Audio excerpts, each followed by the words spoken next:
The contract paid 8 times the standard rate, and I pushed it back across the table without reading past the second line. Nalith Dominion Command Seal. Operation Timeline, 72 hours. Target designation, the 7th Vanguard Reapers. I did not need to read anything else. The Nalith commander sitting across from me in that backroom station bar was a tall, sharp-featured creature, with polished armor, and the kind of confidence that comes from never having fought the species listed in that contract. He watched me stand with what I assume was confusion, though Nalith facial expressions are difficult to parse through all that cartilage and bone plating. His aide, a younger officer with fresh campaign ribbons on his collar, leaned forward and said something about the payout being negotiable. He mentioned additional hazard bonuses. He mentioned equipment subsidies. He mentioned a discretionary fund that could be distributed at my preference. I was already walking toward the door. Behind me, I heard the commander's chair scrape against the floor as he stood. He called after me, something about professionalism and contractual obligation to at least hear the full terms. I did not slow down. I did not respond. I pushed through the door and stepped into the corridor outside, where the station air was cooler and tasted like recycled atmosphere and old metal, and I kept walking. Talis caught up with me before I reached the first junction. He was young, barely 6 cycles into the trade, and still carried that dangerous combination of competence and ignorance that gets mercenaries buried on worlds they cannot pronounce.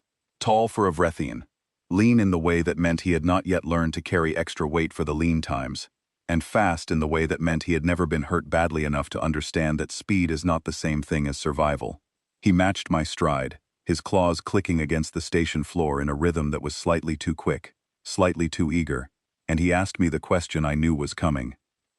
That payout would have funded us for 3 cycles, he said. 3 full cycles, Dravok. I saw the numbers before you turned the tablet over. 3 cycles of operations without taking another contract. We could refit the entire company, replace the sensor suite on the Thornback, recruit the heavy weapons specialists we have been trying to bring on since the Polari border operation. What are we doing? I kept walking. We are surviving, I said. He grabbed my arm, which under different circumstances would have cost him the hand. I have killed people for less.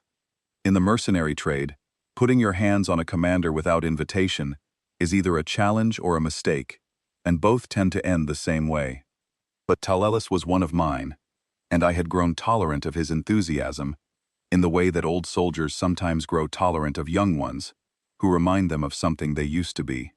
I stopped walking, but I did not turn around. He stepped in front of me and blocked my path, which was less forgivable. Humans are not gods, he said.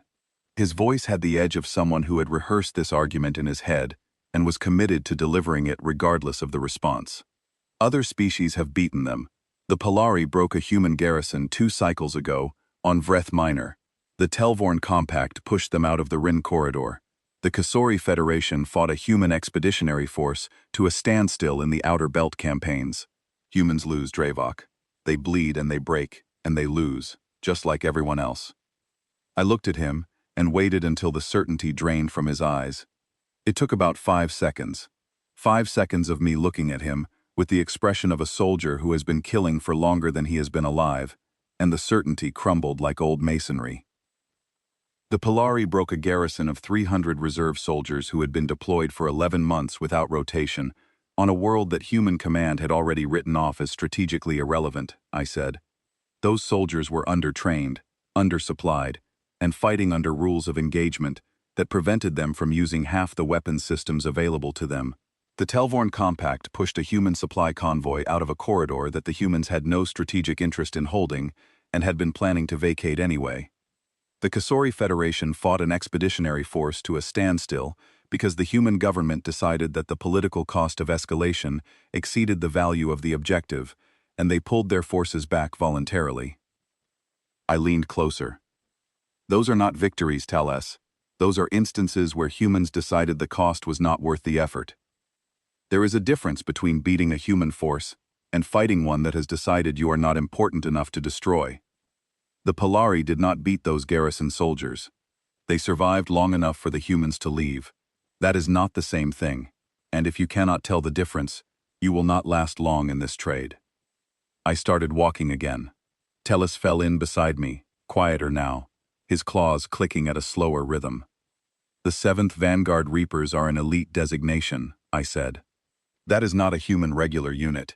That is not a garrison posting, or a peacekeeping deployment, or a convoy escort, or an expeditionary force operating under restricted engagement protocols. That is one of 7 units that the human military has specifically built, trained, equipped, and maintained for a single purpose. And that purpose is the absolute and total annihilation of anything placed in front of them. Not defeat, not suppression, not territorial denial. Annihilation. The kind of destruction that does not leave enough of your organization intact to file a casualty report.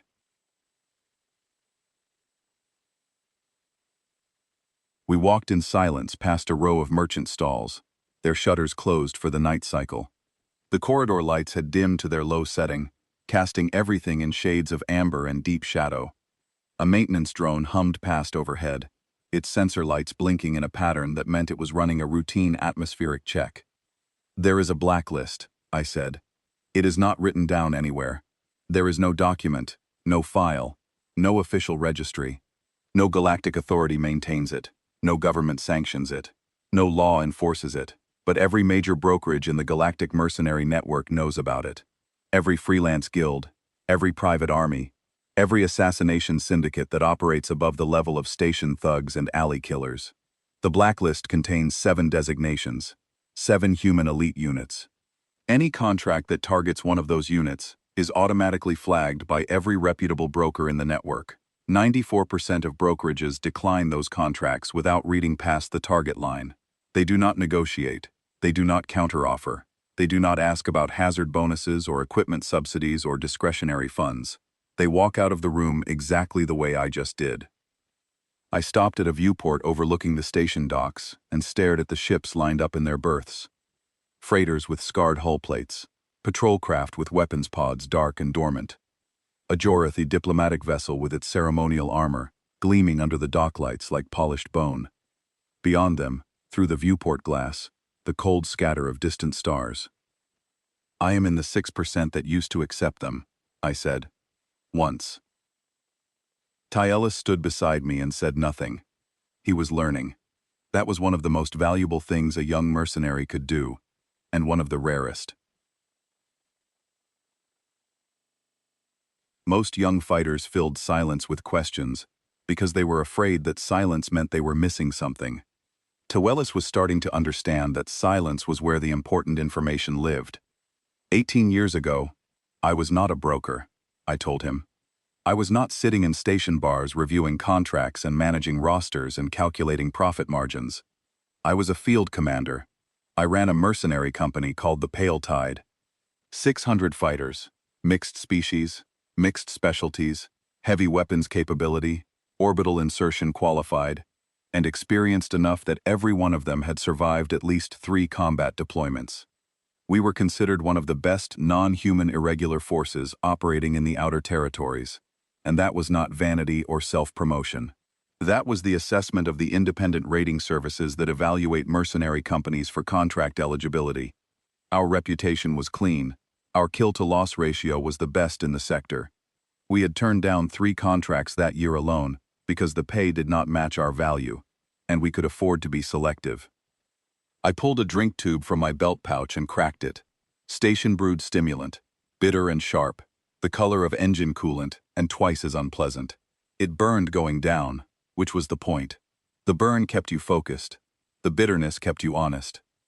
The Jorathi hegemony hired us to ambush a human unit on a frozen mining colony called Veilkos 9, I said.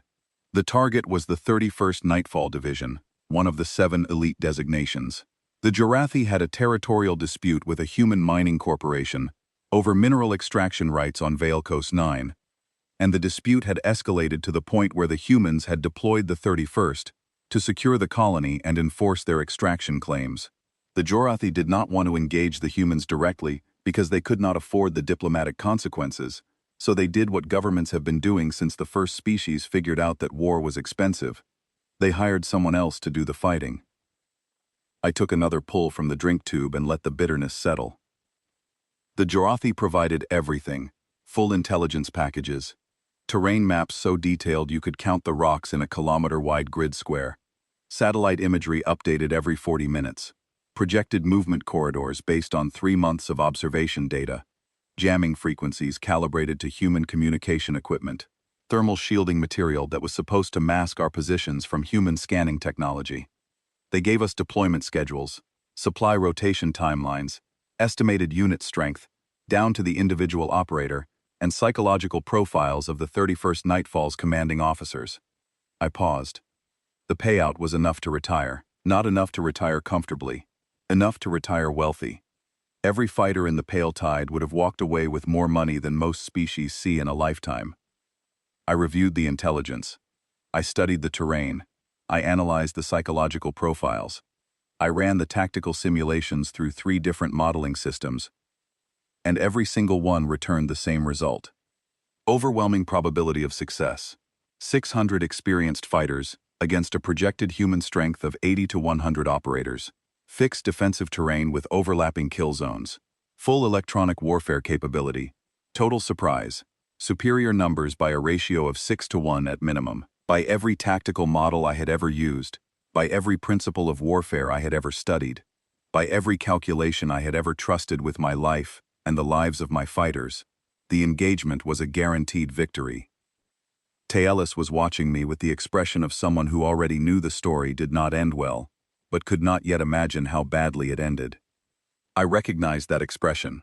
I had seen it on the faces of other young fighters when I told this story, which I did rarely, and only when the lesson needed teaching. I brought 600 mercenaries to that frozen colony, I said. 600 of the best irregular fighters in the outer territories. I had handpicked every one of them. I knew their names, their skills, their habits, their weaknesses. I had trained with them, fought beside them, bled with them across a dozen campaigns on worlds that ranged from swamp planets to orbital platforms. They trusted me with their lives, and I trusted them with mine. I set the drink tube down on the viewport ledge and watched the condensation form on its surface. I left with 19. The number sat between us like a weapon on the table.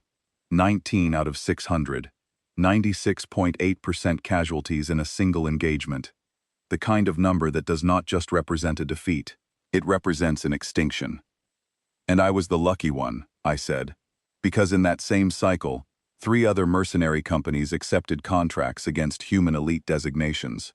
3 separate outfits, 3 separate targets, 3 separate worlds, 3 separate operations that were planned and executed with every resource their clients could provide. We were the only group that left anyone alive to report what happened. Taelis opened his mouth, then closed it, then opened it again. The words were forming behind his eyes, but they were not coming out, because the right question was not the obvious one. The obvious question was what happened on Veilcos 9. The right question was something deeper, something harder, something that required him to accept that everything he thought he knew about the trade was built on incomplete information. What happened on Veilcos 9? He asked. The obvious question. He would get to the right one eventually. I picked the drink tube back up and pointed toward a row of seats near the viewport, recessed into the corridor wall in a small alcove designed for station workers on break. The corridor was quiet. Night cycle, minimal foot traffic. A pair of Tessari merchants walked past without looking at us, their attention absorbed by a shared data tablet. Good. This was not a story I wanted overheard, not because it was secret, but because every mercenary on this station already knew some version of it, and I did not want to spend the rest of the evening fielding questions from veterans who thought they understood what happened and wanted to compare notes. Nobody who was not there understands what happened, and most of the people who were there are dead. I sat down and waited for Tullis to settle across from me. He moved the way young soldiers move when they are about to receive a briefing they know will be important. Straight back, eyes forward. Hands still. I will tell you what happened, I said, and when I am finished, you will understand why I walked out of that room tonight. You will understand why every mercenary broker with a functioning survival instinct does the same thing when those 7 designations appear on a contract. And you will understand something about human beings that no intelligence briefing and no tactical simulation and no amount of second-hand storytelling will ever teach you. I leaned back and closed my eyes for a moment, and the cold of Veilcos 9 was right there, 18 years gone but still sharp enough to cut. We dropped clean, no detection alerts, no interference, no signals intelligence suggesting that anyone on that frozen moon knew we were coming.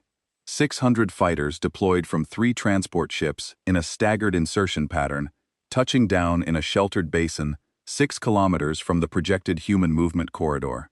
The basin was ringed by a mountain ridge that blocked line of sight from the mining installation where the 31st Nightfall was based, and the terrain between our landing zone and our ambush positions was broken enough to provide concealment during the approach march. 40 minutes from first boot on the ground to full deployment. Equipment offloaded, sensor grids established, command post operational, communications network active.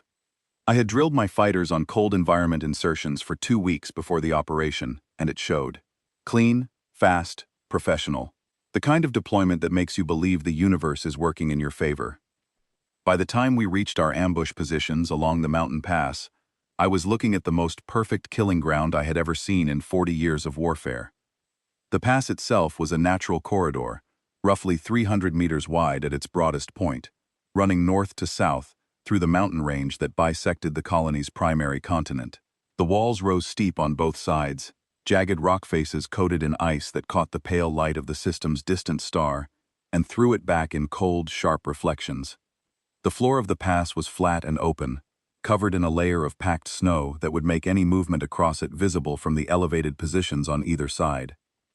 I positioned my fighters in layered tiers along both walls of the pass.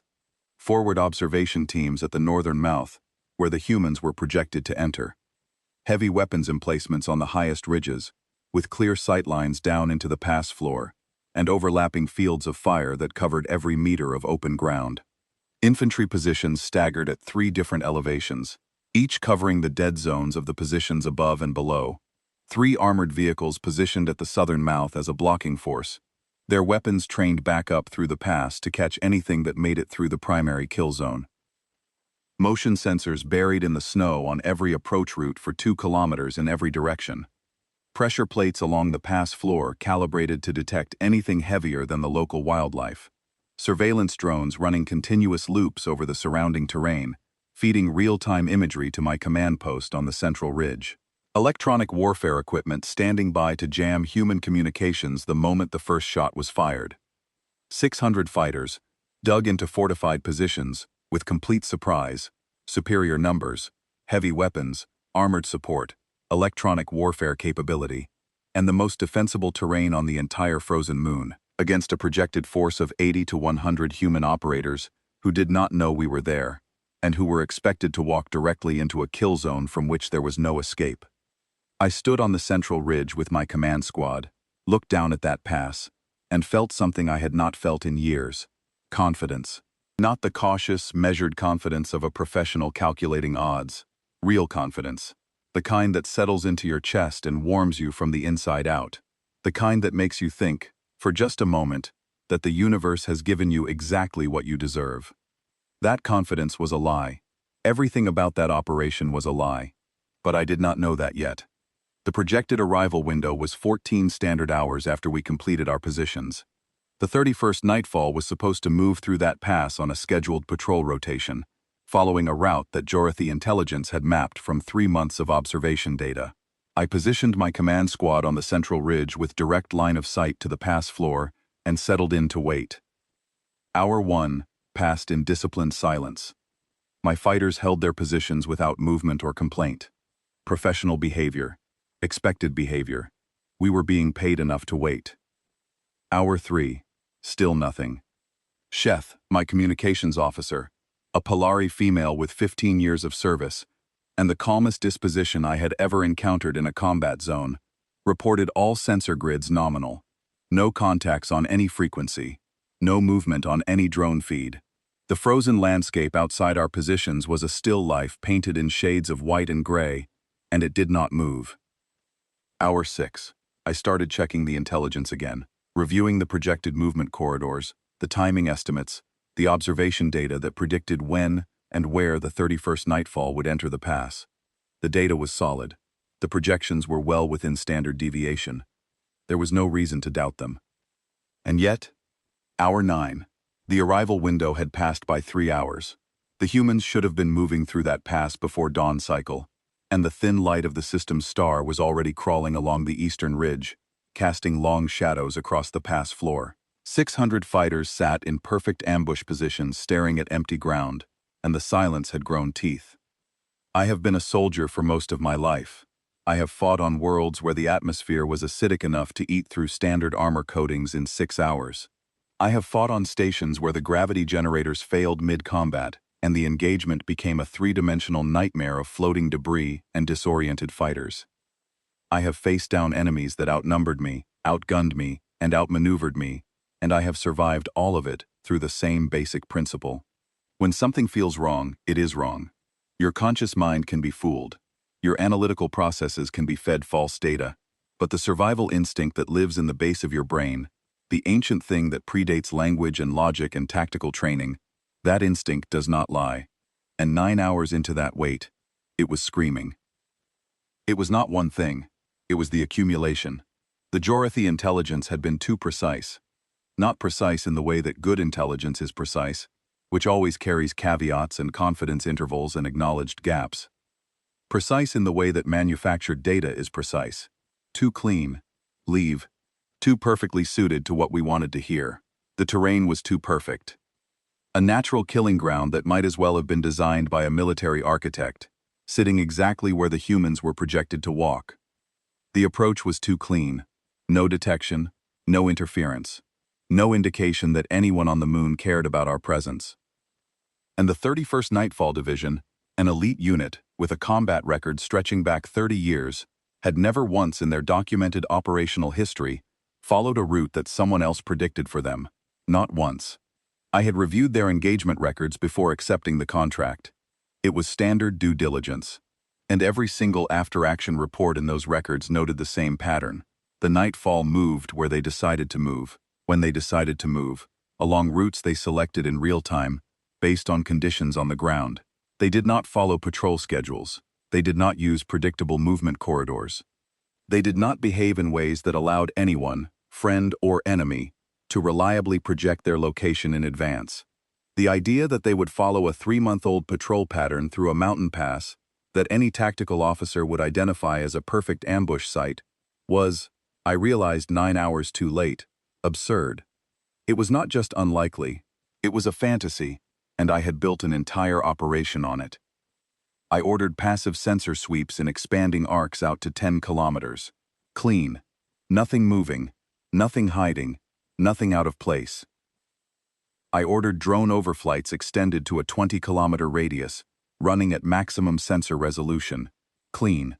Rock, ice, snow, and the distant silhouette of the mining installation shimmering in the cold air. Nothing else. I ordered subsurface tremor analysis on our immediate perimeter, looking for tunnel excavation or underground movement. Clean. Solid permafrost beneath our positions, frozen to a depth of 40 meters. Nothing moving below the surface. Nothing alive down there. And then, I did the one thing that saved the 19. I pulled my command squad and 2 fire teams off the central ridge and relocated them to a secondary position 800 meters to the east, on the far side of a frozen ravine that cut through the mountain range, perpendicular to the pass. It was not a tactical decision based on data. The data said we were fine. The sensors said we were alone. The drone feeds showed empty terrain in every direction. By every metric available to me, our positions were secure, and the ambush was intact. It was instinct. Raw, irrational, animal instinct. Something in my gut, something older and more honest than my training, told me that we were compromised, that the silence was not empty but full, that the perfection of our position was not an advantage but a trap. And I trusted that instinct over 600 fighters' worth of invested firepower. 3 of my officers questioned the order. I did not explain. I did not justify. I told them to move, and they moved. Because in the pale tide, when the commander gave an order in that tone of voice, you moved first and asked questions later. We had barely finished crossing the ravine when the mountain pass turned into a grave. The attack did not come from the direction we expected. It did not come from any direction we had planned for. It did not come from the northern mouth of the pass, where the humans were supposed to enter. It did not come from the ridgeline above, or the flanks, or any approach route that our sensors and drones were monitoring. It came from below, from the frozen ground beneath our own positions, from the permafrost that our subsurface sensors had certified as solid and empty and safe. The 31st Nightfall Division had arrived on Valecoast 9, a full day before us. 24 standard hours before the first pale tide transport broke atmosphere. The humans were already on the ground. They had not come through the mining installation. They had not used the projected movement corridors. They had dropped from a stealth insertion craft on the far side of the moon, marched 40 kilometers across frozen terrain in full combat load, and arrived at the mountain pass a full day before we did. They had watched our insertion. From concealed positions in the rocks above the basin, they had watched our transports land, watched our fighters deploy, watched our equipment get offloaded and organized. They had watched us establish our forward operating base. They had watched us deploy our sensor grids. They had watched us begin the approach march to the pass. And they had done nothing, because they were not ready yet. They were busy burying themselves. I did not learn the full details until years later, when a stolen human after-action report surfaced on the intelligence black market and cost me more than a good starship to acquire. The 31st Nightfall used a system called Controlled Hypothermic Combat Insertion. Their operators wore sealed environmental suits that could lower their core body temperature to near-death levels, while maintaining minimal brain function through a combination of chemical support and neural stimulation. They dug into the permafrost using specialized tools that left no surface trace, sealed themselves beneath the frozen ground in individual capsules barely larger than their bodies, and activated the hypothermic protocol. Heart rate dropped to 4 beats per minute. Respiration slowed to levels that were functionally undetectable by any biomedical sensor in the galactic standard inventory. Thermal signature collapsed to match the ambient temperature of the frozen soil surrounding them. Metabolic output fell so low that the chemical sensors we used to detect biological activity registered nothing but inert matter. They became, for all practical purposes, part of the ground. And then they waited. Not for hours, for over 30 hours. They lay motionless in frozen earth, while 600 mercenaries built fighting positions directly on top of them. They lay there, while we placed heavy weapons emplacements on the ridges above their heads. They lay there while we parked armored vehicles at the mouth of the pass. They lay there while we deployed sensor grids and surveillance drones and every piece of detection equipment that money could buy. They lay there while my fighters ate rations and checked equipment, and told each other that this was the easiest money they would ever make. None of our equipment found them, because none of it was designed to detect a human being with a heartbeat of 4 beats per minute, buried under a meter of permafrost, with a thermal signature indistinguishable from the frozen rock around them. 30 hours. In the frozen dark. Alone inside a sealed capsule, with nothing but the sound of their own slowed breathing, and the chemical drip that kept their minds from shutting down permanently. I have tried to imagine what that feels like. I have tried many times over the years. I cannot do it. My species is cold-blooded in the biological sense, but we are warm-blooded in the psychological sense. We need contact, movement, stimulation. 30 hours of conscious immobility in frozen darkness would drive a Vrethian insane within the first 6. The humans endured it as a standard operating procedure. The first thing that happened was the communications network. Our entire tactical net went dead in a single, synchronized moment. Not jammed, which we had countermeasures for.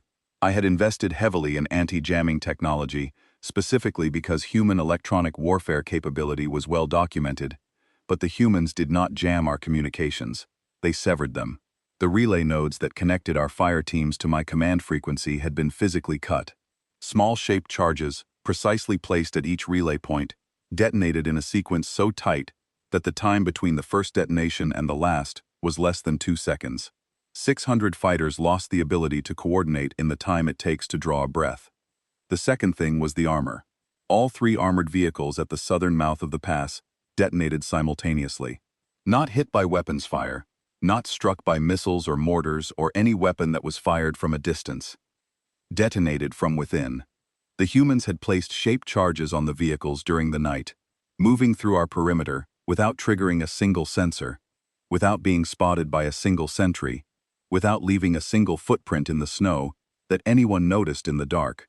3 armored vehicles that we had unloaded from our own transports and positioned with our own hands, turned into columns of burning metal and melting ice by charges that had been placed before we finished deploying them. The third thing was the snow opening up. I watched it from the secondary position across the ravine.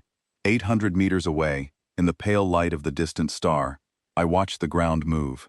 I watched the frozen surface of positions that my fighters had occupied for 9 hours crack and shift and break apart as human operators emerged from the permafrost. Not at the edges of our perimeter, not along the flanks or the rear, where an attacking force might be expected to appear. Inside, they came up inside our defensive rings, behind fighting positions, beside supply caches, under weapons emplacements, underneath the very ground that my fighters had been sitting on, eating their rations and cleaning their weapons, and watching an empty pass, completely unaware that the enemy they were waiting for was lying 2 feet beneath them. The pale tide could not coordinate because the comms were destroyed. They could not retreat to the armored vehicles because the vehicles were burning. They could not establish a defensive perimeter because the enemy was already inside every perimeter they had built. They could not distinguish friendly fighters from hostile operators in the chaos because the humans had emerged among them, between them, behind them, and the close quarters engagement that followed was fought in the half-light of burning vehicles and muzzle flashes, and the screams of soldiers who did not understand what was happening to them. And they could not call for extraction because the humans had thought of that too.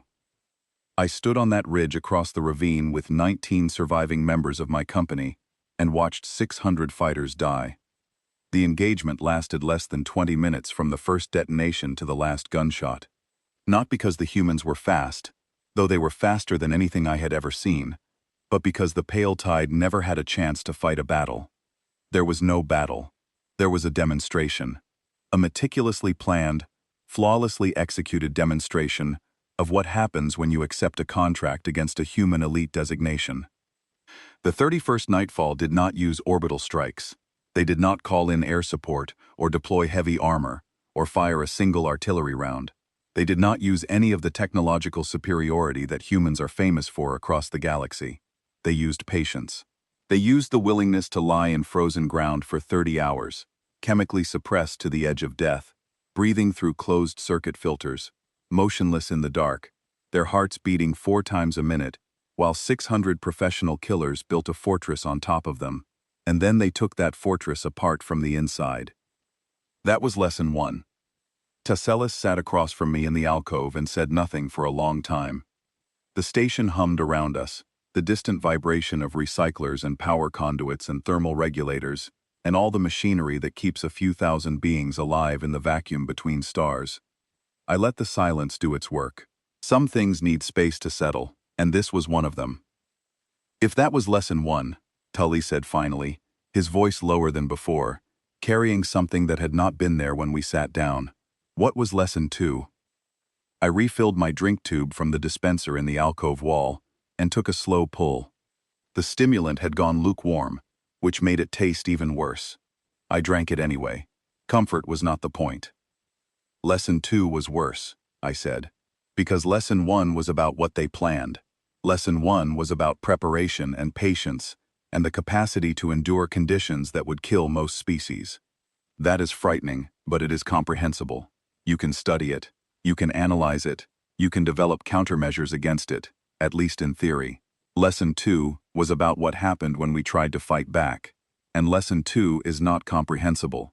Lesson 2 breaks something in the way you understand warfare, and it does not go back together. Tallis shifted in his seat. I could see the calculation running behind his eyes, the mercenary arithmetic of risk and survival that every fighter in the trade learns before they learn anything else. He was recalculating, and the numbers were not adding up, and the look on his face told me he was starting to understand why. I did not freeze, I said. I need you to understand that. I need you to understand it because the rest of this story does not make sense if you think I panicked or shut down or stood there paralyzed while my company was being destroyed. A lot of commanders would have. Watching your entire company get dismantled in 20 minutes, watching fighters you trained and trusted die in positions you chose for them, hearing the sounds of close combat carried across a frozen ravine on cold air that transmitted every shot and every scream with crystalline clarity.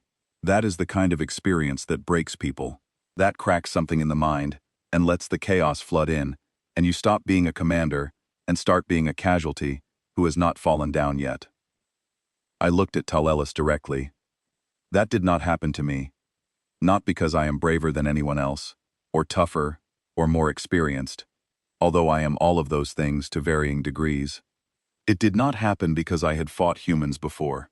Regulars, garrison troops, peacekeeping units on border worlds where the rules of engagement were loose enough to produce real combat. I had survived those engagements through discipline and adaptation, and the basic survival reflex that keeps you moving when everything around you is falling apart. That reflex does not care about the scale of the disaster. It does not care how many of your people are dying or how badly the situation has deteriorated. It just acts. It strips away everything that is not essential and focuses on the one thing that matters: staying alive.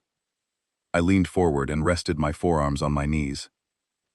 I had 19 fighters, my command squad, 7 experienced operators who had been with me for years, and 2 fire teams of 6 that I had pulled to the secondary position before the attack. We were on a ridge 800 meters east of the main engagement zone, separated by the frozen ravine. We had functioning communications within our small group because we were using short-range line-of-sight transmitters that operated on frequencies independent of the relay network the humans had destroyed. We had thermal optics. We had 2 heavy weapons, a plasma caster and a kinetic accelerator. And we had sight lines down into the positions where the Nightfall operators were finishing their work. I paused and let the memory organize itself. This part of the story required precision. The details mattered, because the details were where the horror lived. For 11 minutes, we fought them. Tacellus's eyes widened slightly. In the trade, 11 minutes of sustained combat against a human elite unit is not a footnote in an after-action report. It is a record. It is the longest documented engagement between a non-human mercenary force and a human elite designation that resulted in any survivors on the mercenary side. I did not tell Tal-Ellis that. He would learn it on his own, if he survived long enough to study the history. We executed a disciplined fighting retreat along the eastern ridge, using the terrain to maintain elevation advantage and concealment. The ridge was broken and uneven, with natural rock formations that provided cover at irregular intervals. My fighters were experienced enough to use that terrain instinctively, moving from cover to cover in pairs, maintaining overlapping fields of fire, and communicating through hand signals and short-burst transmissions that minimized our electronic signature. We were not trying to win. That possibility had evaporated the moment the first charge detonated in the pass. We were trying to survive. We were trying to put enough distance between ourselves and the Nightfall operators to reach our extraction shuttle at the forward operating base. I held up a single claw. We dropped 3 Nightfall operators in the first 90 seconds. Coordinated fire from thermal optics, targeting them as they moved between positions in the killing ground below.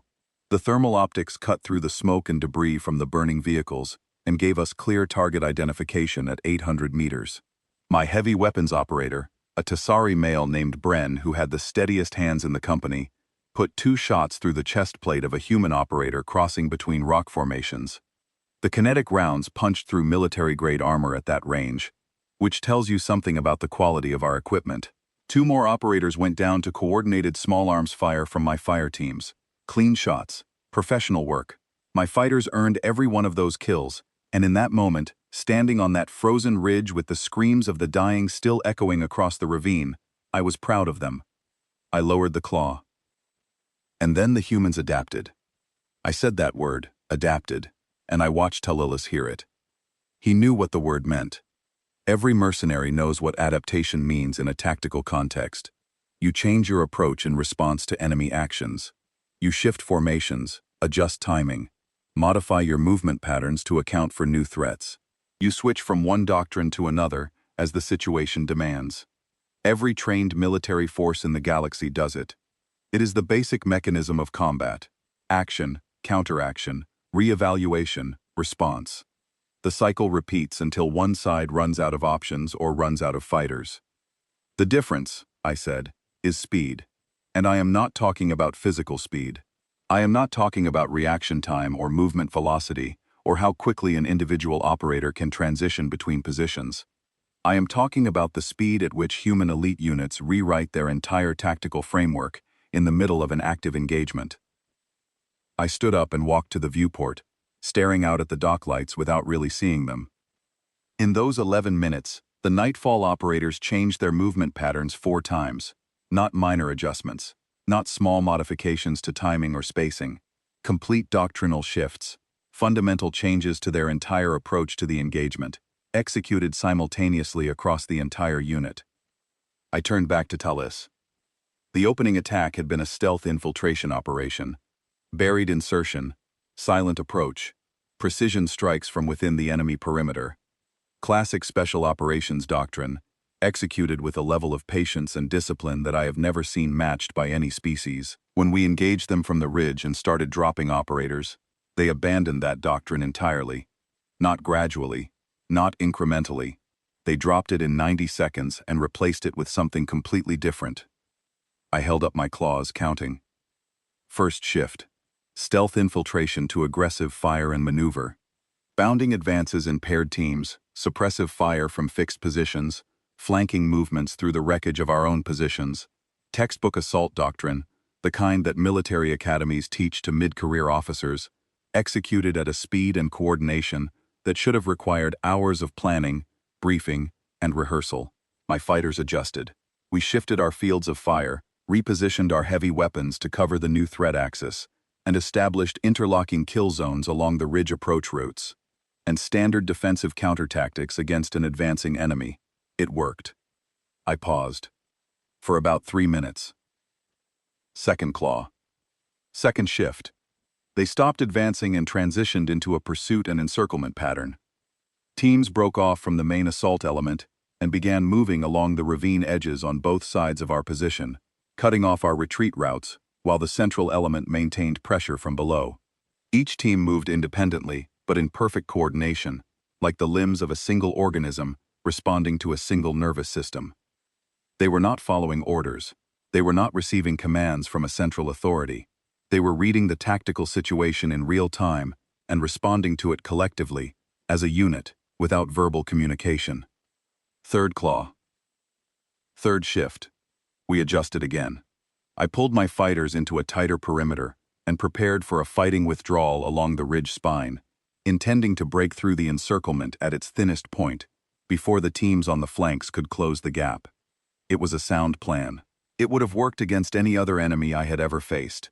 Before we could execute the first movement, they shifted again. I folded my claws. Fourth shift. Everything stopped. The encirclement teams froze in position. The central element ceased fire. The flanking movements halted. The entire Nightfall force went still, simultaneously, as if someone had pressed a button that switched them all off at the same time. Taelis frowned. They stopped? They stopped. And that, Taelis, was the most terrifying moment of the entire engagement. More terrifying than the ground opening up. More terrifying than the burning vehicles, and the dying fighters, and the chaos in the pass. Because the fourth doctrinal shift was not a combat tactic. It was a psychological operation. They had calculated, in real time, amid an active combat engagement, while taking fire from our position and maneuvering across broken terrain in sub-zero temperatures, that the optimal outcome was not our destruction but our surrender. They had determined, collectively, without any audible communication that my equipment could detect, that killing 19 more mercenaries was less valuable than demonstrating that they could kill 19 more mercenaries and choosing not to. I let that sit in the air between us. I need you to understand something about how human elite units communicate in combat. They do not use verbal commands the way we do. They do not rely on radio frequencies or tactical channels, or even standardized hand signals. Those things exist in their doctrine, but in practice, especially among their elite designations, they are supplementary. The primary communication system is something far more disturbing. They use a combination of micro-gestures, biometric networking through their suit systems, that shares physiological data between operators in real time, and something that I can only describe as shared instinct. I pointed at my own head. These are soldiers who have trained together for years, sometimes decades. They have fought together in so many engagements and under so many conditions that they have developed a collective decision-making process that operates below the level of conscious communication. They do not discuss options. They do not debate approaches. They do not hold squad-level conferences during firefights to determine the optimal tactical response. One operator shifts position, and the entire unit restructures around that shift, as if every single member made the same decision at the same moment. Because in a very real sense, they did. I sat back down. That is why you cannot outmaneuver them. It is not a matter of speed or firepower or tactical superiority in the traditional sense. It is a matter of processing. You are not fighting a collection of individual operators who receive orders and execute them with varying degrees of efficiency. You are fighting a single cognitive entity, distributed across 60 or 80 or 100 bodies. Every counter-tactic you deploy is being processed simultaneously by every operator in the unit, and they are generating a collective response faster than you can evaluate whether your counter-tactic is even working. By the time you recognize that your approach has failed, they have already anticipated your next 3 moves and positioned themselves to negate all of them. I took a breath. Then came the moment that broke something in me. Something I have spent 18 years trying to repair and have never been able to put back together. Tallis waited. The station hummed. The dock lights shifted again outside the viewport, cycling through another phase of the artificial day. A single human operator walked into the open.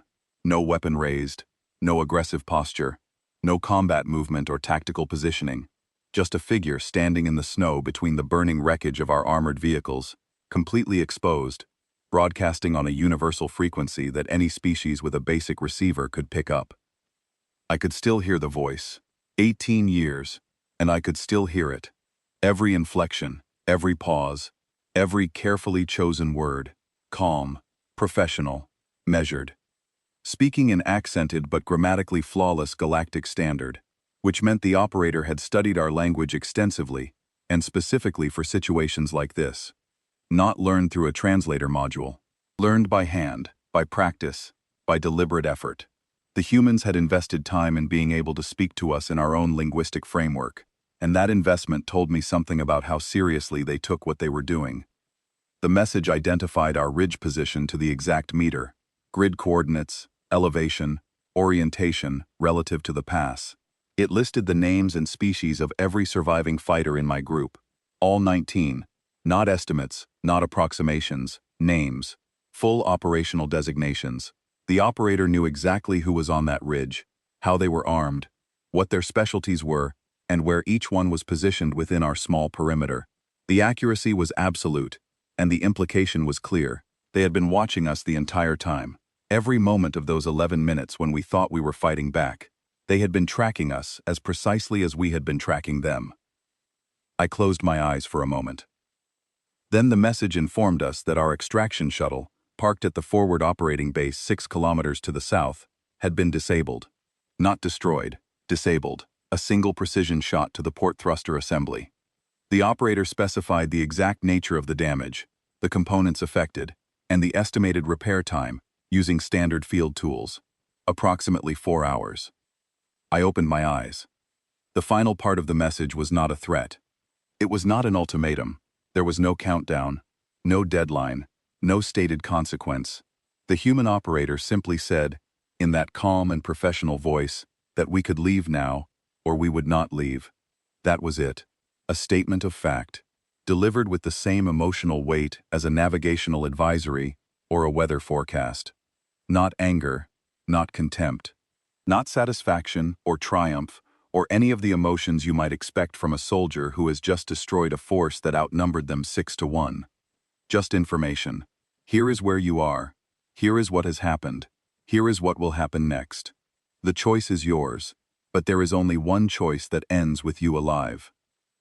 Tallis's breathing had changed. Faster, shallower. He was feeling it. The same compression of the chest that I felt when I stood on that ridge 18 years ago and heard that voice, and understood, with a clarity that was almost physical, that every moment of my survival from that point forward was a gift from the species I had come to kill. I took the offer, I said. I did not hesitate. I did not consult with my officers. I did not weigh the options or calculate the odds. or consider the possibility that it was a trick.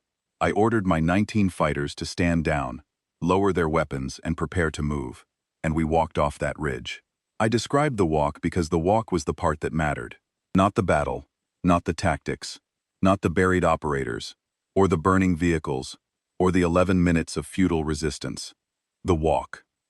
Down the slope, across the ravine, into the pass, through the killing ground, where 581 members of the Pale Tide were lying in the snow. Some of them were still alive. I could hear them. Breathing sounds. Low moans that the cold carried across the frozen ground with terrible clarity. The humans had not finished them. They had neutralized them, which is a military term that means they had been rendered combat ineffective. Some would survive if they received medical attention soon. Some would not. The humans had not killed the wounded. They had simply stopped fighting them once they stopped being a threat. I paused. The Nightfall operators lined our route. They stood along both sides of our path through the pass, motionless, weapons held at low ready, not aimed at us, not tracking our movement, not raised in any posture that could be interpreted as threatening. Just present, silent, watching. Their faces were hidden behind sealed combat helmets with opaque visors, so I could not see their expressions. I could not tell if they were watching us with contempt or curiosity or indifference. But their posture told me something. There was no taunting, no victory display, no gestures of dominance, no sound at all. They stood in absolute silence and let us pass through our own dead, and the silence was worse than anything they could have said. I picked up the drink tube, found it empty, and set it back down. Our extraction shuttle was exactly where we had left it, at the forward operating base 6 kilometers south.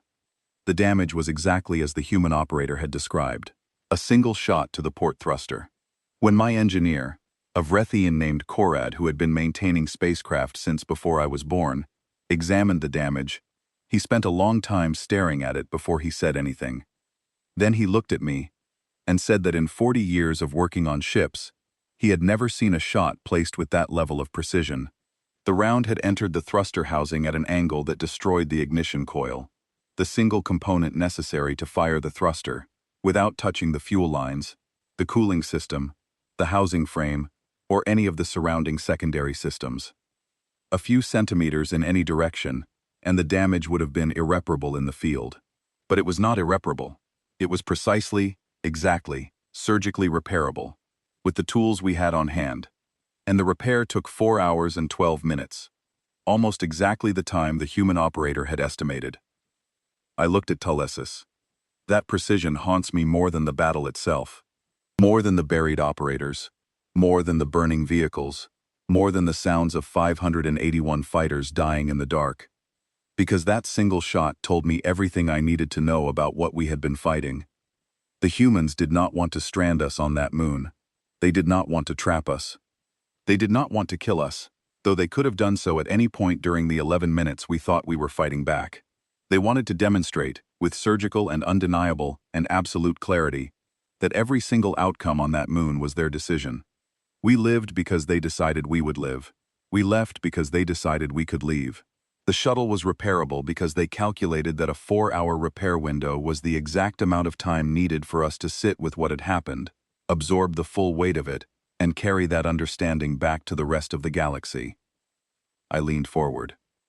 Mercenaries do not refuse contracts against human elites because they are afraid of dying, Teles. Every mercenary in the trade accepts that risk. Death is part of the price structure. We account for it in every calculation we make. We refuse those contracts because human elites remove the one thing that a mercenary needs in order to function. The one thing that makes the entire profession possible. What is that? Talus asked. His voice was quiet. The belief that the outcome is undecided, I said. The belief that skill, preparation, numbers, positioning, equipment, experience, and luck can influence the result of an engagement. That you walk onto the field with a chance. That the universe has not already made its decision about who walks off and who stays. Against any other enemy in the galaxy, that belief is justified. It is the foundation of everything we do. Against human elites, it is a fantasy. The outcome is decided before the first shot is fired. You are not a combatant. You are not an opposing force. You are a variable, They have already solved for, and the only question is whether they solve for your death or your survival. Talus sat with that for a while. I could see him trying to rebuild his understanding of the trade around this new information, trying to find the place where it fit into the framework of risk and reward that every mercenary carries in their head like a navigation chart. I could see him struggling with it, because the information did not fit. It did not slot into any existing category. It required a new category, and creating new categories in the middle of a career built on existing ones is painful, disorienting work. I did not rush him. Understanding takes time, and rushing it produces the wrong conclusions. Valkos 9 was not what created the blacklist, I said eventually. That was just my story. One company, one contract, one frozen moon, one old soldier's worst memory. The blacklist exists because of what happened across the entire industry at the same time. Because Valkos 9 was not an isolated incident. It was one data point in a pattern, and the pattern was what changed everything. Tekelis looked up. There were others? 3 others in the same cycle, I said. 4 contracts against human elite designations, taken by 4 separate mercenary outfits in the span of 1 galactic standard month. We were the smallest operation, and the only one that produced survivors. The others were bigger, better funded, better equipped, more experienced, at least by the metrics that the trade uses to measure experience, and every single one of them was destroyed. I pulled a second drink tube from my pouch and cracked it. Fresh stimulant, still cold. The bitterness cut through the staleness of the recycled station air. The Obsidian Phalanx, I said. Have you heard the name? Talus shook his head. You would not have. Nobody uses that name anymore, because using it in professional circles is considered either an insult to the dead or a warning to the living, depending on the context and the tone. 18 years ago, the Obsidian Phalanx was the most expensive mercenary force operating in the outer sectors. Not the best, necessarily, though they would have argued the point. The most expensive, 1,200 fighters. Full mechanized infantry, with armored transports rated for orbital insertion, gunships capable of atmospheric and low-orbit operations, electronic warfare suites sophisticated enough to blind a light cruiser at medium range. They had a dedicated support staff of 300, including logistics, medical, intelligence, and administration, their own medical corps with surgical capability, their own intelligence division with dedicated signals intercept equipment. Their annual operating budget exceeded the total military expenditure of several minor systems. I took a drink. They took a contract against the 9th Solar Wraiths on a desert world called Keth Solara. The contract was, on paper, straightforward. Hold a strategic mountain pass for 30 standard days while their client, a Tassari mining consortium, completed extraction of disputed mineral deposits from the valley beyond the pass. The 9th Solar Wraiths were deployed by the human government to enforce a territorial injunction that prohibited the extraction. The Phalanx was hired to prevent that enforcement. I set the drink tube on the armrest of my seat and watched the condensation form on its surface in the temperature-controlled station air. 1,200 professional fighters. Full mechanized support, orbital-capable gunship coverage, electronic warfare dominance, a 30-day contract with a clear defensive objective and a fixed position to defend, against a Wraith detachment estimated by client intelligence at approximately 120 human operators. Tullus waited. He had stopped asking questions between segments. He was just listening now, absorbing, filing each piece of information in the growing archive of understanding that was replacing the ignorance he had walked in with. That was the right approach, and it told me he was going to survive, because the ones who listen survive longer than the ones who talk. They were found 17 days later, I said. A supply convoy from the mining consortium arrived at the Phalanx base camp for a routine delivery, standard resupply, food, water, ammunition, medical supplies. The convoy commander expected to find a functioning military camp with perimeter security and intake procedures, and the usual bureaucracy that comes with maintaining 1,200 soldiers in the field. I paused. Instead, he found 1,200 dead. I let the number sit. 1,200, twice the size of the pale tide, a force large enough to pacify a small planet, gone. Every single member of the Obsidian Phalanx, from the commanding general to the last supply clerk, was dead. But here is what separates the Obsidian Phalanx incident from an ordinary battlefield defeat: Telelis. And this is the part that made the entire mercenary industry stop breathing for a moment. I leaned forward.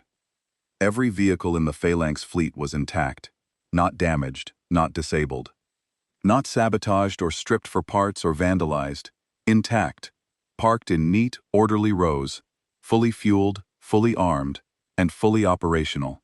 Every weapon in the Phalanx armory, every rifle, every sidearm, every crew-served weapon, every ordnance package that had not been expended, was unloaded, cleaned, and stacked in organized storage racks. Not scattered across a battlefield, not dropped in combat, not broken or fouled or abandoned, cleaned, organized, stored. Telelis's jaw had gone slightly slack. I recognized the expression. It was the same one I had worn when I first heard this account. The bodies were arranged, I said. Not dumped in mass graves, not piled or stacked or left where they fell. Arranged, laid out in precise rows with field medic precision, each body positioned on its back with arms at its sides, armor removed and folded beside them, wounds cleaned and dressed with standard medical materials from the Phalanx's own supply stores. Every fighter had been individually identified. Personal effects, data tablets, correspondence, personal items had been collected and placed beside each body in sealed containers. It was not a massacre site, it was a morgue. A carefully, methodically, almost reverently organized morgue, set up in the middle of a desert by the people who had done the killing. I picked the drink tube back up. The 9th Solar Wraiths left a single data chip in the hand of the Phalanx commanding officer. A Telvorn male named Gareth Voss, 30 years in the mercenary trade, veteran of more campaigns than most soldiers see in a lifetime. The data chip contained a complete after-action report. 47 pages long. Written from the Wraith's perspective. Detailing, with clinical precision and professional detachment, every tactical mistake the Obsidian Phalanx had made during the 17-day engagement. Every vulnerability they had failed to cover. Every assumption they had relied on that was incorrect. Every communication failure, every logistical oversight, every moment in the battle where a different decision, a better decision, could have changed the outcome, even marginally. I finished the drink. 47 pages of precise, thorough, professional military analysis, written by the soldiers who had just killed 1,200 people, documenting exactly how and why they had killed them, with the same rigorous methodology that a military academy would use to grade a training exercise. And the final page, Takelis. The final page was not addressed to the Phalanx. It was not addressed to the Tessari Mining Consortium. It was addressed to, and I have read this document enough times to quote it from memory, any future contractor considering similar employment. I let that sit. The Wraiths did not just destroy 1,200 mercenaries. They studied them first. They dissected their tactics, cataloged their failures, identified every flaw in their operational planning. And then, after the killing was finished, they wrote a textbook about how to do it again. And they left that textbook where they knew it would be found, because the lesson was not meant for the dead. It was meant for us, for the living. For every mercenary, and every broker, and every military planner in the galaxy, who might one day sit in a room and consider a contract against a human elite designation. Tapelis had gone very still. The stillness of a creature that has suddenly recognized it is standing much closer to the edge of something than it realized. The third incident, I said, was different. Not a military engagement, not a battle fought on a planetary surface between organized military forces. An assassination contract. I leaned back. There was a syndicate called the Quiet Choir, professional assassins.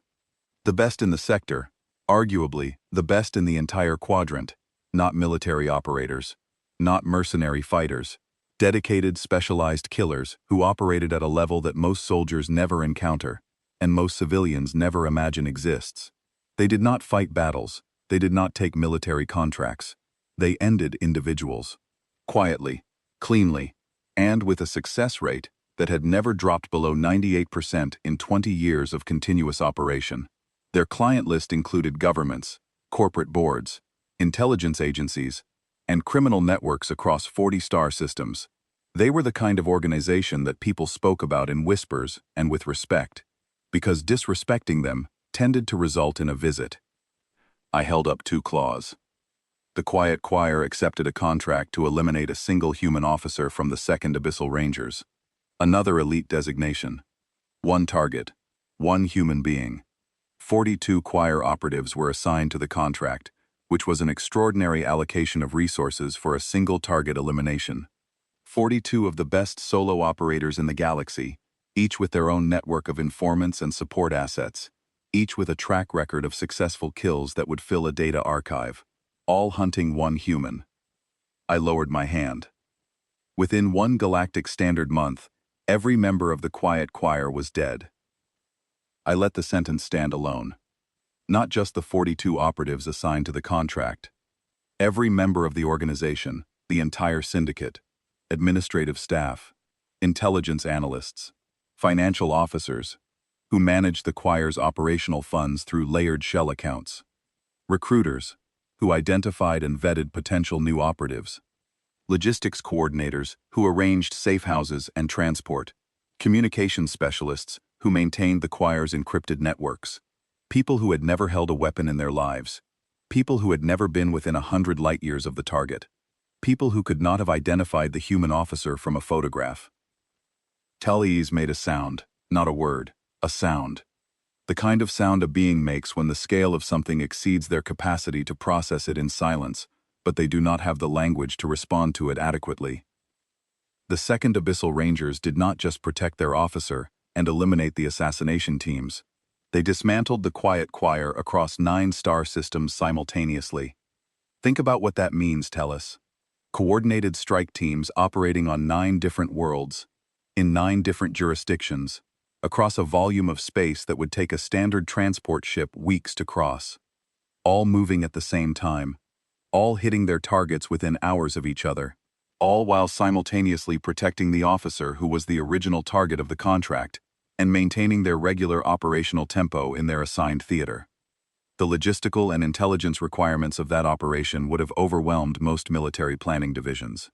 The Rangers executed it as a secondary objective, an afterthought, a lesson taught in their spare time. I tossed the empty drink tube into a recycler slot across the corridor. It clinked against the metal interior and was gone. The message was not subtle, I said. It was never intended to be subtle. Attack one of ours, and we will erase the concept of you. Not your operatives. Not your leadership. Not your combat capability, or your financial assets, or your intelligence network. You. The organization. The name. The memory of your existence as a functioning entity. The Quiet Choir does not appear in any operational database anymore. Their client records were destroyed. Their financial accounts were closed. Their safe houses were emptied. Their name survives only in cautionary briefings and in conversations exactly like this one, whispered in station bars by old soldiers trying to teach young ones the shape of the things they should never touch. I stood up and stretched. My joints ached with the deep, persistent pain of a body that had been asked to do too much for too many years. 18 years of carrying this knowledge had settled into my bones, like the cold of Valkos 9, and it never fully thawed. After those 4 incidents, there was a meeting, I said. Unprecedented. Nothing like it had happened in the recorded history of the mercenary trade. 37 brokerages, 12 assassin guilds, over 100 freelance outfits and independent operators.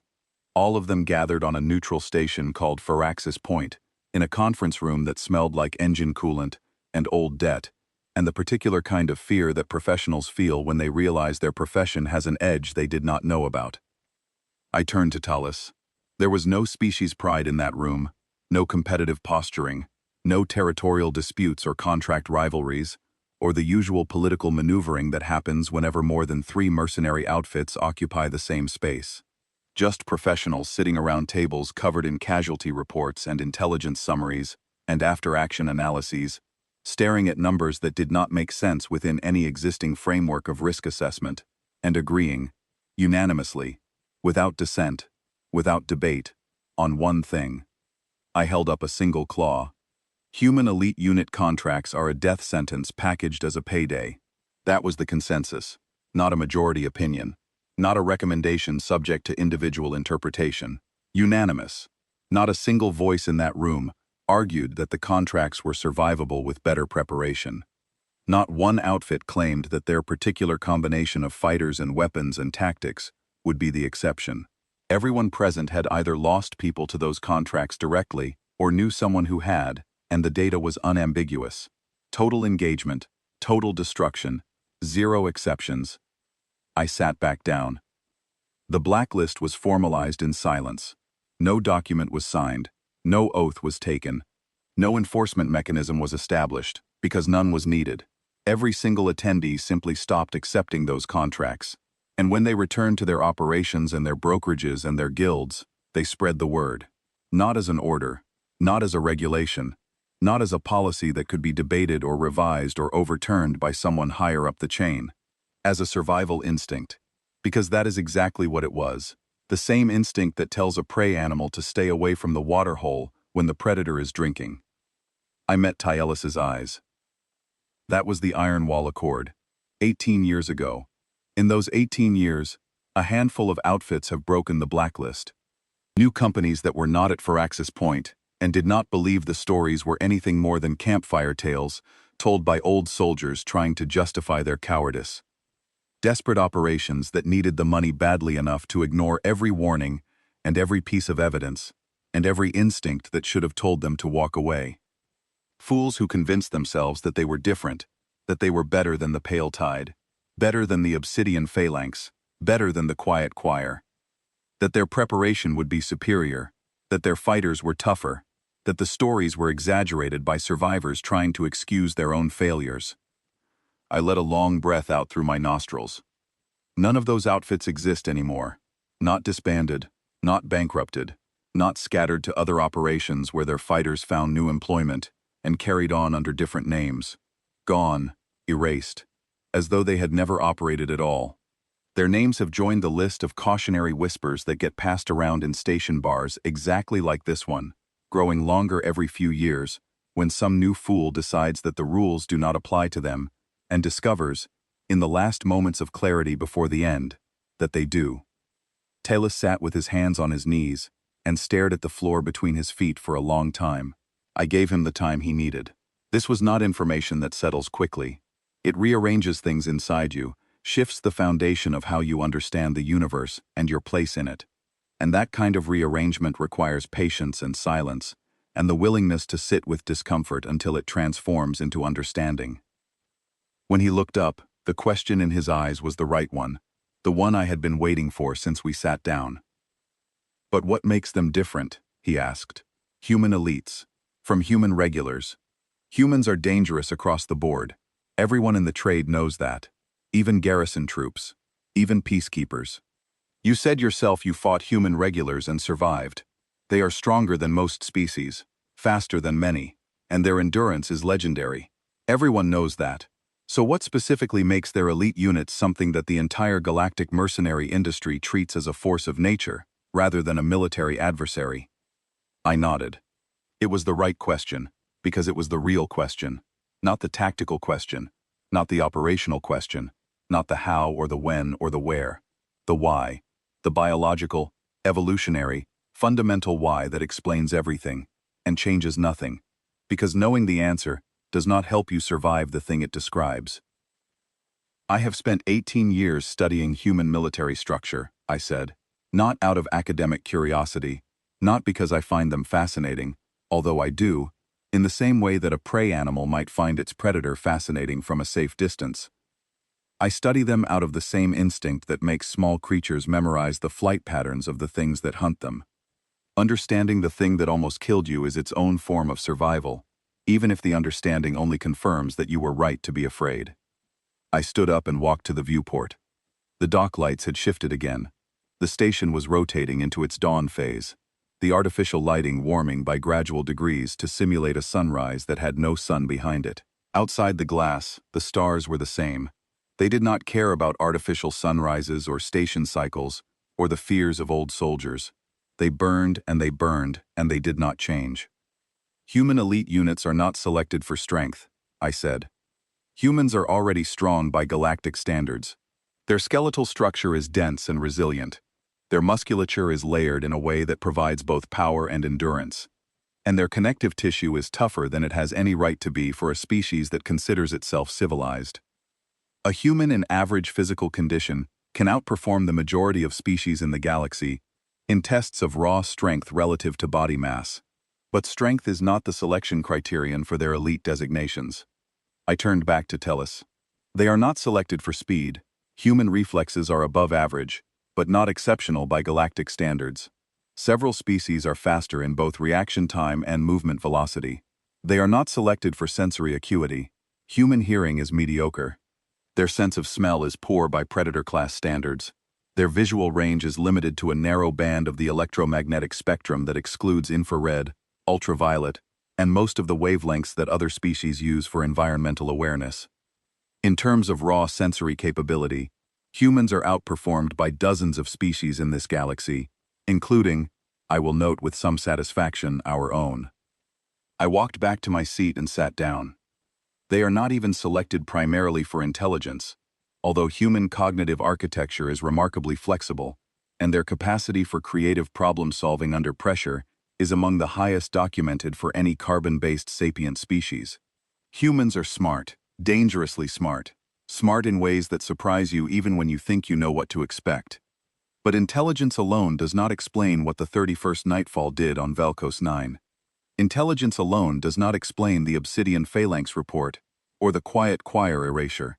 You can be the most intelligent species in the galaxy, and still be vulnerable to attrition, exhaustion, deprivation, and the cumulative degradation of physical capability that every military doctrine in existence is designed to exploit. I held Tamelis with my gaze. Human elite units are selected for one trait, one single characteristic that no other species in the galaxy has managed to replicate, simulate, or even fully comprehend despite decades of study and research. The human military has a clinical term for it that does not translate cleanly into galactic standard. The closest approximation in our language is sustained cognitive function under total physiological collapse. I let that phrase hang in the air between us, heavy and sharp and impossible to ignore. Human elites are beings who can maintain complex tactical reasoning, creative problem-solving, and coordinated team operations while their bodies are actively shutting down. Not degrading, not weakening, not declining along a predictable curve that allows you to estimate when they will become combat ineffective, shutting down, the kind of systemic failure that would render any other sapient species unconscious, delirious, or dead, starvation at levels that cause organ damage, hypothermia severe enough to slow cardiac function to critical levels, blood loss that reduces circulatory capacity to fractions of normal, sleep deprivation beyond the point where neural function should collapse into hallucination and catatonia. I leaned forward. The operators who buried themselves in the permafrost on Velkos 9 endured over 30 hours of hypothermic stasis at near-lethal body temperatures. Their hearts were beating 4 times per minute. Their metabolic function was reduced to baseline survival levels. Their bodies were, by any medical definition that any species in this galaxy uses, in the process of dying. And when they emerged from that frozen ground, they did not stumble. They did not hesitate. They did not make errors consistent with 30 hours of hypothermic deprivation. They came out of the ground and fought at peak tactical effectiveness within seconds, not minutes, seconds. From a physiological state that should have left them unable to stand upright, to full combat capability, in the time between one heartbeat and the next. I could see Taylelis trying to process this, trying to fit it into the biological framework he understood, trying to find the mechanism, the explanation, the rational basis for what I was describing. I could also see him failing, because the framework does not accommodate it. Our biology, the biology of every species we have encountered, operates on a simple and universal principle. Physical degradation produces cognitive degradation. Damage the body, and you damage the mind. The principle is so fundamental that it underlies every military doctrine, every combat strategy, every theory of warfare that has ever been developed by any species in the known galaxy. It is as basic as gravity. It is as reliable as entropy. And humans break it. Human medical science has a term for the mechanism, I said. It does not translate well into our language because we do not have a concept for what it describes. The humans call it the override. It is not a genetic modification, although their elite training programs push the boundaries of genetic expression in ways that their civilian populations might find disturbing if they fully understood them. It is not a cybernetic enhancement. It is not a chemical augmentation, although the chemical support systems their operators use in the field are sophisticated and precisely calibrated to extend the override's effective duration. The override is an evolved capability, hardwired into human neurology at the deepest level, built into the architecture of their brains by millions of years of evolutionary pressure on a planet that was actively trying to kill them every single day of their evolutionary history. I tapped my temple. The human brain, when it determines that the organism is in mortal danger, can selectively disconnect from the body's distress signals. Pain, fatigue, hunger, thirst, cold, heat, oxygen deprivation, tissue damage. The brain receives these signals. It acknowledges them, it processes them, and then it routes around them. It continues to function at full cognitive capacity, sometimes at enhanced cognitive capacity, while the body it inhabits is falling apart around it. Not for seconds, not for minutes, for hours, days. In documented cases involving human elite operators who had been specifically selected and trained to maximize the override's duration and effectiveness for weeks. I shook my head. This creates a tactical problem that no mercenary force in the galaxy can solve. Because every combat doctrine ever written, by any species, in any era, on any world, is built around a single fundamental assumption. Degrading the enemy's physical condition degrades their combat effectiveness. Cut their supply lines, and they weaken from hunger, and their decision-making suffers. Deny them sleep, and they slow from exhaustion, and their reaction times increase. Wound them, and they make mistakes from pain, and their coordination deteriorates. Expose them to environmental extremes, and their cognitive function declines as their bodies divert resources to survival at the expense of higher reasoning. I spread my hands. Against human elites, every one of those assumptions is wrong. Not partially wrong, not mostly wrong, not wrong in edge cases or under unusual circumstances. Completely, catastrophically, fundamentally wrong in every scenario and under every condition. I stood up and paced. The energy of this knowledge always did that to me, even after 18 years of living with it. Explaining it to someone who was hearing it for the first time made my blood move faster, my senses sharpen, my instincts fire, as if the predator itself had entered the room. The knowledge was its own kind of proximity alarm, and it never stopped ringing.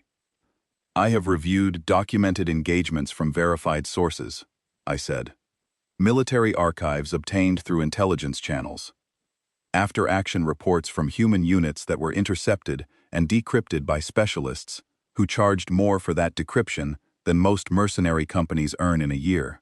Verified accounts from the handful of non-human observers who have witnessed human elite operations and survived to report what they saw. I ticked the cases off on my claws. Cases where human elite operators fought continuously for over 90 standard hours without sleep. 90 hours, nearly 4 full day-night cycles, with no rest of any kind.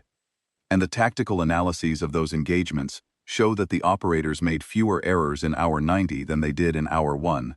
Their decision-making did not deteriorate over the course of nearly 4 days without sleep. It improved. The override stripped away everything that was not essential to the fight, and what remained was sharper and more focused than it had been at the start. Another claw. Cases where individual operators sustained injuries that would have rendered any Vrethian, any Polari, any Nalith, any Tassari, any member of any species I have ever served with or fought against, completely combat incapable, injuries that would have produced shock, unconsciousness, and death within minutes.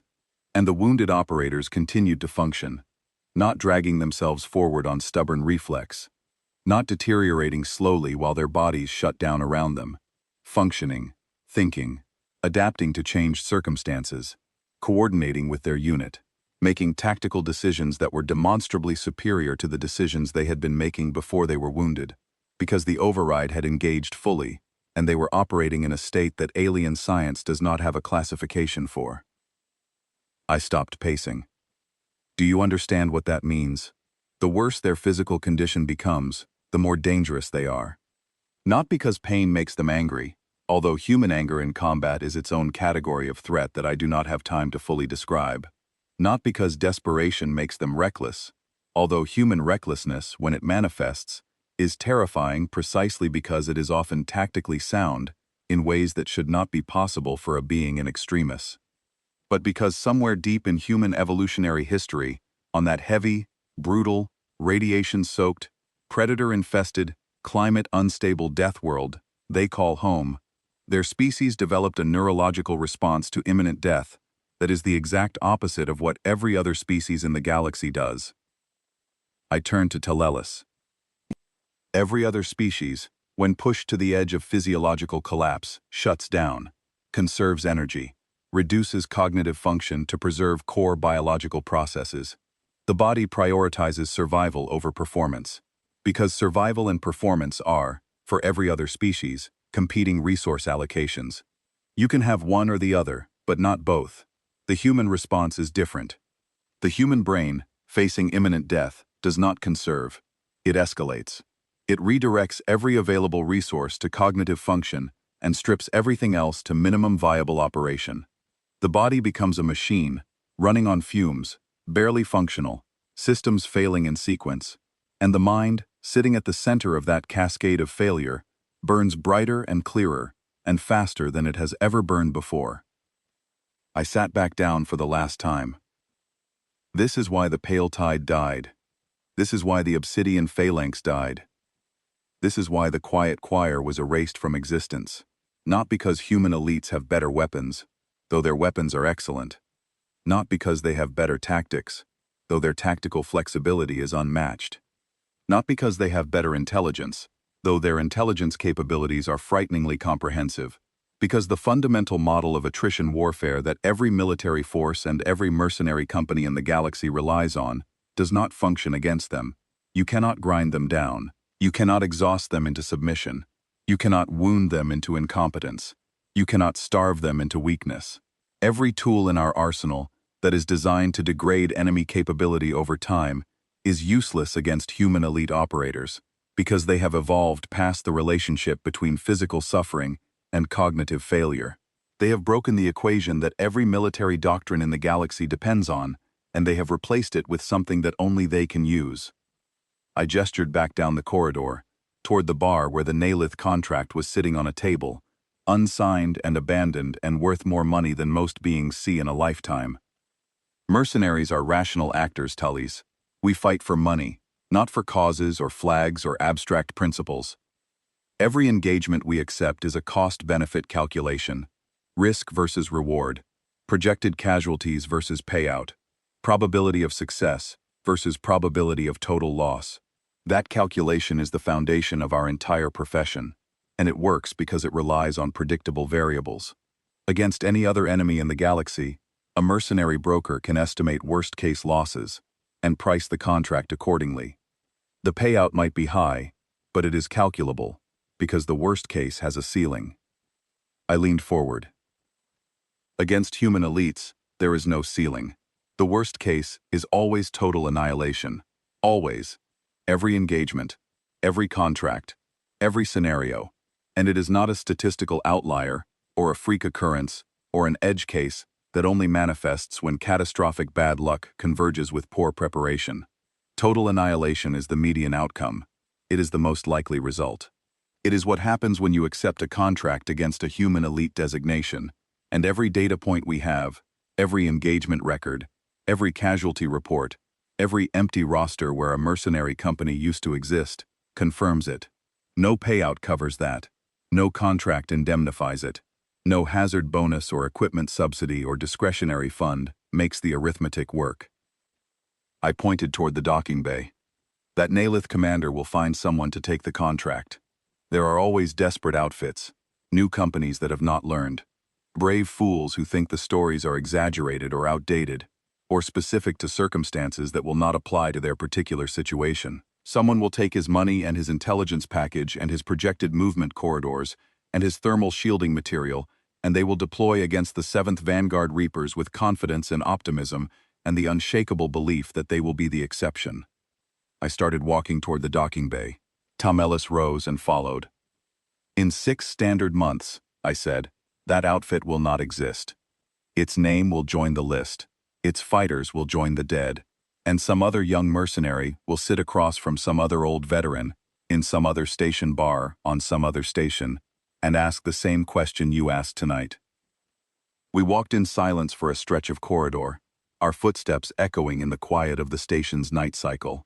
Then Tallis asked one more thing, the last thing, the question that I had been carrying for 18 years like a stone in my chest, and the one I had finally, after all that time, found an answer to. "The walk," he said. "Off the ridge on Vale Coast 9, when the Nightfall operators were standing there along the path, watching you and your 19 fighters pass through the dead. You said there was no taunting, no victory display, no contempt." He paused. "What were they doing?" I stopped walking. The docking bay entrance was 20 meters ahead, the airlock lights pulsing their standard ready cycle, green and amber in slow alternation. "I spent 18 years asking myself that question," I said. "I ran through every possibility I could think of. Threat assessment, intelligence gathering, tactical observation, psychological warfare, dominance display, post-combat debriefing. I analyzed the body language of every operator I could remember, replayed their postures and positions, and the angle of their helmeted heads in my memory, until the images were worn thin from repetition. I discussed it with the other survivors, with military psychologists, with xenosociologists who specialized in human behavior. None of them had a satisfactory answer. I was quiet for a moment, standing in the corridor, with the dock lights flickering through the airlock glass ahead. Then the Obsidian Phalanx after-action report surfaced on the intelligence market. The 47-page document that the 9th Solar Wraiths had left in the hand of a dead commander on a desert world 6,000 light-years from Vale Coast 9. I obtained a copy through channels that cost me more money than I want to remember, and more favors than I had to spare.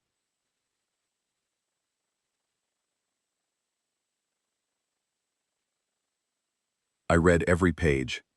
I studied every tactical analysis, every operational critique, every clinical dissection of 1,200 deaths. I read it 3 times, and then a 4th, and then a 5th. I met Talkelis's eyes. The last line of that report was not a tactical observation. It was not a strategic recommendation. It was not an operational directive, or an intelligence assessment, or a warning calibrated to deter future contractors. It was a single sentence, written in a tone that I did not recognize at first, because I had never encountered it in a military document, or a combat context, or any situation involving the aftermath of organized killing. I took a breath. It said, "We do not enjoy this. Train better." The words settled between us like ash after an explosion, soft, quiet, weightless, and covering everything. The humans on that ridge on Vale Coast 9 were not watching us leave out of dominance, I said. They were not asserting superiority over a defeated enemy. They were not memorizing our faces for future reference, or cataloging our species for intelligence purposes, or standing in silent formation as a display of power meant to break our spirits further than they were already broken. I looked down at Tolas, and I felt the weight of 18 years settle into the words as I spoke them. They were mourning that the fight had not been good enough to justify the killing, that 600 fighters had traveled across the galaxy to challenge them, had brought the best equipment and the best training and the best tactical plan that money and experience could produce. And the challenge had lasted less than 20 minutes. They were standing in silence among our dead because the killing felt wasteful to them. Not immoral, not regrettable in a political or strategic sense. Wasteful, like a craftsman who has used the finest tools available to complete a task that could have been done with bare hands. I started walking again, toward the airlock. They were disappointed, Tom Ellis. Genuinely, quietly, sincerely disappointed. Not in us specifically. In the gap between what we were and what they needed us to be for the fight to have meaning. They did not want to kill 600 mercenaries who could not give them a real battle. They wanted opponents worthy of the skills they had spent decades developing. They wanted resistance that tested them, pushed them, forced them to reach for capabilities they had never used before. And instead they got us, and we were not enough. We were not close to enough. I stopped at the docking bay entrance and placed my hand on the access panel. The airlock hummed as it cycled. "That is the real reason mercenaries refuse those contracts," I said, without looking back. "It is not that human elites will destroy you. Every mercenary accepts the possibility of destruction. It is not that the payout fails to cover the risk. Risk can always be priced, even at absurd levels, and there is always someone desperate enough to accept the number. It is not even that the blacklist is sacrosanct, because no rule lasts forever, and no agreement survives infinite temptation." The airlock opened, station air mixed with dock air, colder, sharper, carrying the mineral smell of ship exhaust and the ozone tang of active power systems. "The real reason is that you will fight them with everything you have. You will bring your best fighters, your finest weapons, your most brilliant tactics, your most thorough preparation.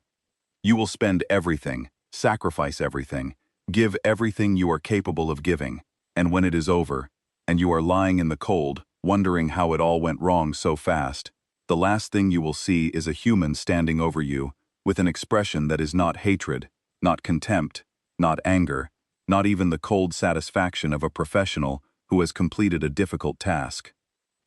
I stepped through the airlock. It will be sadness. Quiet, honest, weary sadness. Because they wanted you to be better. They wanted the fight to matter. They hoped, somewhere beneath all that training, and discipline, and lethality, that this time would be different, that this time, the enemy would be worthy. And you were not, and they will carry that disappointment with them to the next engagement and the one after that, fighting war after war against enemies who cannot give them what they need, and the sadness will deepen and settle and become part of them, and they will keep fighting anyway, because that is what they were made to do. I walked toward my ship without looking back. Nobody can give them what they need, Talus. That is the truth behind the blacklist and the Iron Wall Accord, and every cautionary tale whispered in every station bar across the galaxy.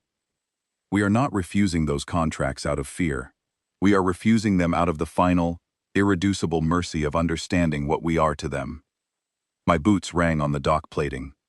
Behind me, Tal Ellis stood at the airlock, silhouetted against the corridor light, and said nothing. He was learning. "We are not the enemy," I said over my shoulder. "We are the disappointment." The dock was quiet. My ship waited, and somewhere out in the dark between the stars, 7 human elite units moved through the galaxy like storms that had learned to think, searching for a fight that nobody could give them. Nobody can.